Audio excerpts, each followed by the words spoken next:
Al lado vemos lo que se conoce como el monte Tabor, que es un monte separado de la cordillera de Nazaret, todo el valle de Jezreel, Monte Carmelo, lugares que vemos. Monte Carmelo es la zona de Zebulún, donde termina nuestra vista del valle, hacia donde estoy dirigiendo mi mano, sería la zona de Menasés, la mitad de la tribu de Menasés. ¿Okay? Enfrente de nosotros, donde está Sunemi, hacia atrás, la tribu de Isaacar. Y hacia allá, hacia arriba, tendríamos la otra mitad de Menasés, o sea, del otro lado del Valle del Jordán. Todo eso sería Isaacar y Menasés. Y más arriba, Naftalí. Zebulún, Naftalí, mitad de Menasés, Isaacar, la otra mitad de Menasés allá arriba. Y más hasta arriba, Dan. ¿Ok? Los danitas. Bueno, ¿listo? Bien, seguimos con un poquito de las referencias bíblicas. María, José y el bebé vienen a vivir a Nazaret.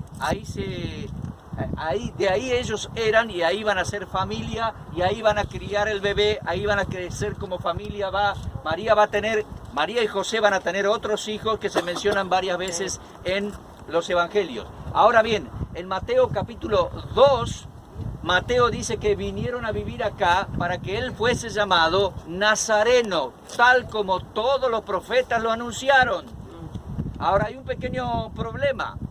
Si ustedes se fijan en los profetas, jamás es mencionada Nazaret en los profetas y jamás es anunciado que viviría allí el Mesías o que saldría el Mesías de allí. Quiero decirle, por años y por siglos, muchos comentaristas evangélicos criticaron a Mateo porque parecía que se había equivocado. Sin embargo, los judíos mesiánicos modernos nos informan que la palabra Nazaret tiene que ver con la palabra nazareno, obviamente, y esa palabra se pronuncia más o menos como netzer y significa retoño. Y ahí sí entendemos que como buen judío que escribió en hebreo, porque pensamos que el original de Mateo fue escrito en hebreo, de lo cual no tenemos manuscrito porque tenemos todo en griego, en el original dice Netzer porque será llamado así de acuerdo a los profetas, y los profetas anunciaron el Mesías como el retoño de la casa de David, ¿entienden? Entonces sí es el Netzer. A veces los judíos hacen juego de palabras con palabras que se escriben igual o similares y se vocalizan o se pronuncian con una pequeña variante, hacen juego de esas palabras, tal cual lo hace Mateo. Vino a vivir aquí, lo trajeron al bebé para que fuese llamado Nazareno, como los profetas anunciaron, y Nazareno es muy similar a Netzer, es muy similar a el retoño, ¿de acuerdo? Pero pasaron los años, él trabajó aquí junto a su papá legal, José, ¿de acuerdo? Bueno, esta es la Nazaret. Y si se fijan, hoy es una ciudad muy grande, ha crecido mucho en estos últimos años, pero era un pueblo pequeño en aquellos días. Estamos en este sector que fue preparado para los turistas que podamos observar. La geografía que nos explicó recién Moisés, desde el Tabor y allí todo el valle de Armagedón, más allá la Samaria y allá el Carmelo y más allá el Mediterráneo, que hoy no se ve porque hay un poquito de bruma. Pero vamos a ir a Lucas capítulo 4.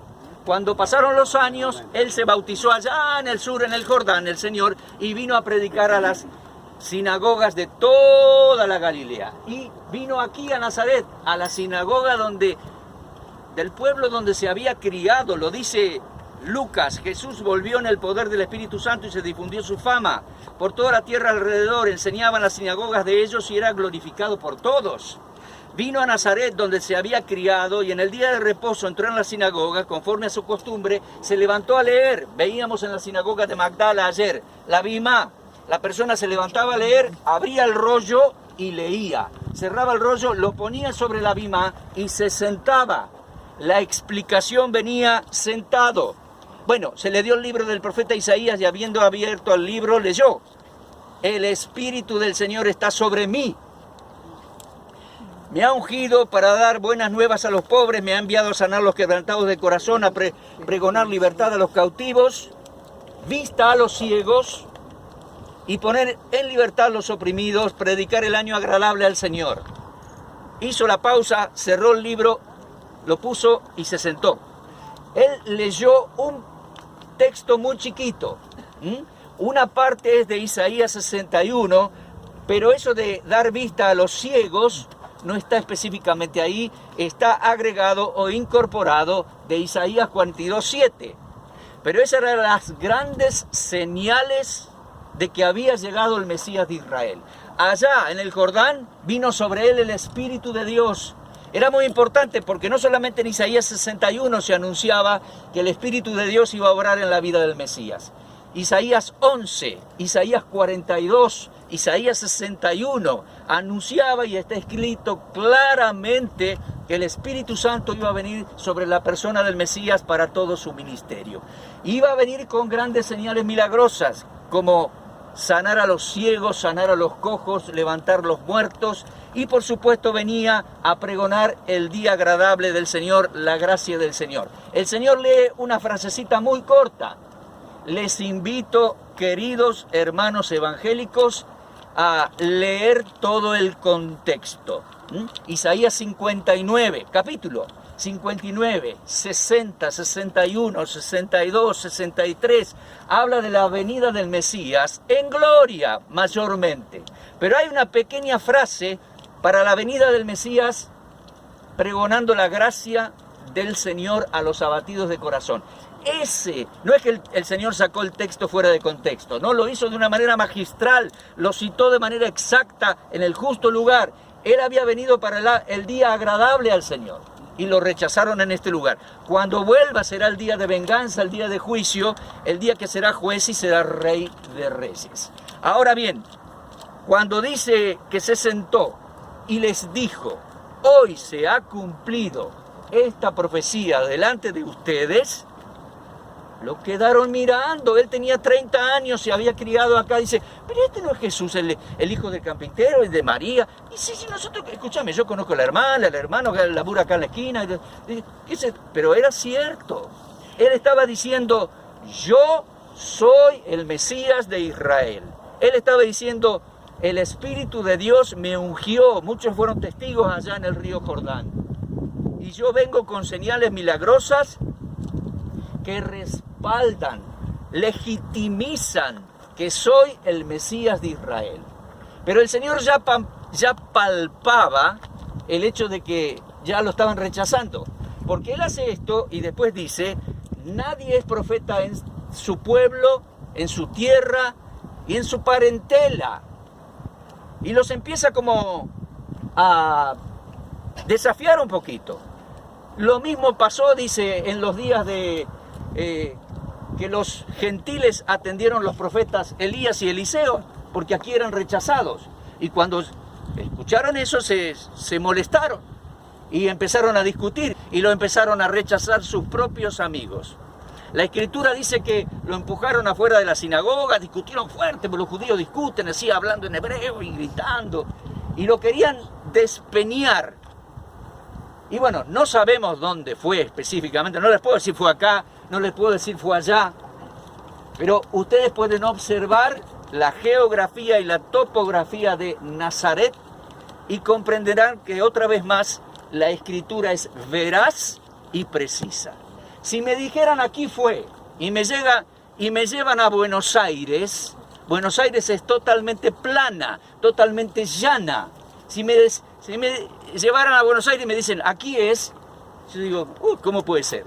Pero leo la Escritura, que por años he leído, 40 años de creyente, y vengo a este lugar y confirmo, no sé el lugar exacto, pero la topografía de este lugar me indica que la Biblia una vez más tiene razón. Los amigos discutieron con él hasta que llegó el punto que lo querían empujar de un abismo por acá, y él puso fin a esa discusión, dice que pasó entre medio de ellos y se fue. Mire, el Señor mismo llegó aquí, fue recibido por muchos, porque de buen agrado algunos creyeron en él.